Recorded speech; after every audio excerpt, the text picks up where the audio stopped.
Bonjour à tous, bienvenue dans cette deuxième vidéo des cas pratiques de l'impression 3D. Aujourd'hui, on va parler de ça.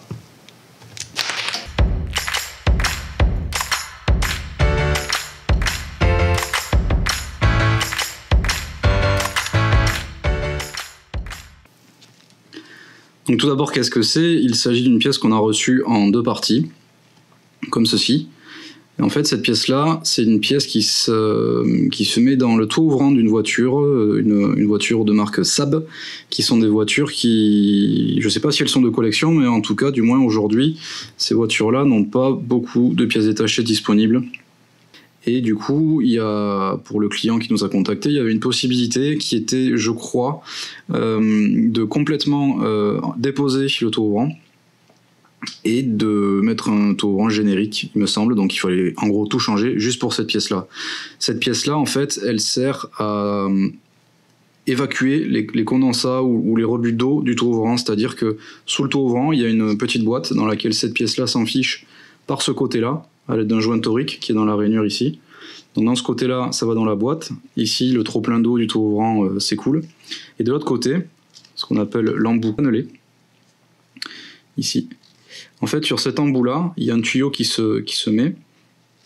Et ce tuyau, il va évacuer l'eau, du coup, sous le bas de caisse. Donc il y a un grand tuyau qui va faire le tour du toit ouvrant, qui va rentrer dans la carrosserie, qui va évacuer l'eau sous la caisse. Donc c'est assez simple pour aujourd'hui. Nous allons voir comment on passe de cette pièce-là à ceci.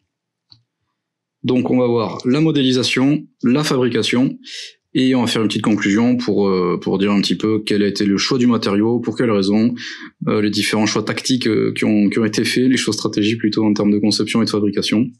Et puis un petit bilan tout simplement. Let's go!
Nous venons de voir dans cette vidéo les étapes qui nous ont permis de passer de ça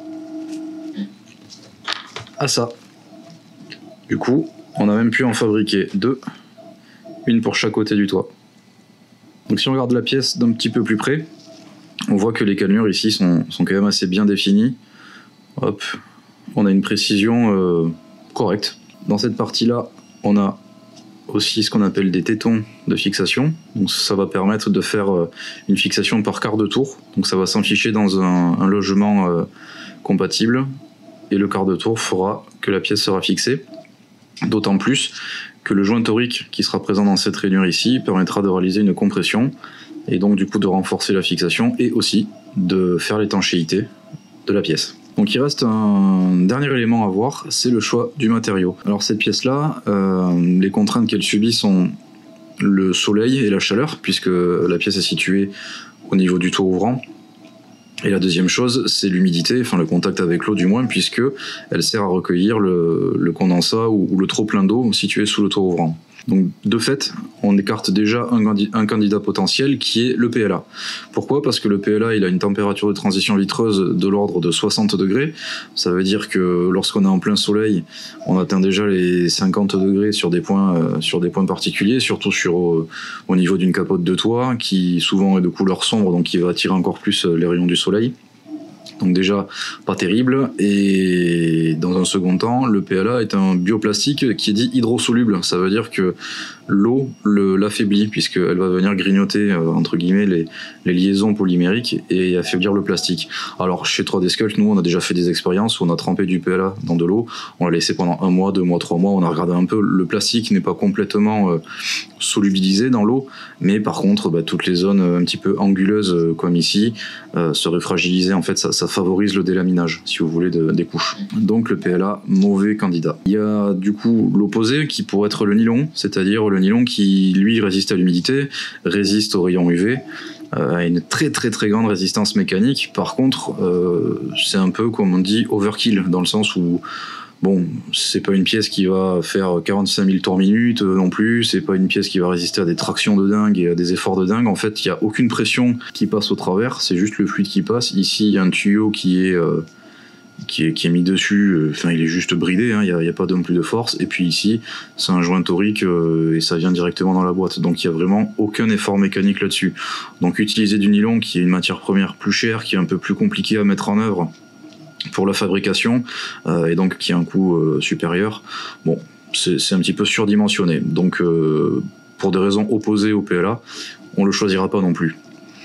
Le candidat qui reste et qui peut être intéressant, c'est l'ABS. En fait, l'ABS, c'est le plastique qui est utilisé pour l'injection de toutes les pièces intérieures des voitures, les tableaux de bord, etc. Ce plastique-là, en fait, il résiste à une température, enfin sa température de transition vitreuse est de 90 degrés, bon, ce qui veut dire qu'on est large par rapport à la température que peut subir la pièce en été, par exemple. Il résiste aussi à l'humidité et à l'eau, il n'y a aucun problème avec ça. Son seul petit défaut, c'est qu'il a une faible résistance aux solvants, notamment l'acétone, qui va le dissoudre complètement. Bon, de là à venir nettoyer cette pièce-là à l'acétone sous le capot, je pense que si le propriétaire de la voiture en vient là, il aura déjà complètement abîmer sa carrosserie, quoi. Donc même s'il ne résiste pas au solvant, dans cette application là il va largement suffire, d'autant plus que du coup il sera moins cher que le nylon, et la mise en œuvre est un petit peu moins compliquée, mais est toujours un peu plus fastidieuse que le PLA. Mais bon, dans cette application là, c'est le matériau qu'il faut. Donc une fois de plus, on est passé de ça, hop là, à ça, et même à ça. Voilà. Donc à bientôt pour de prochaines vidéos. D'ici là, prenez soin de vous et ne cessez jamais d'inventer. Ciao!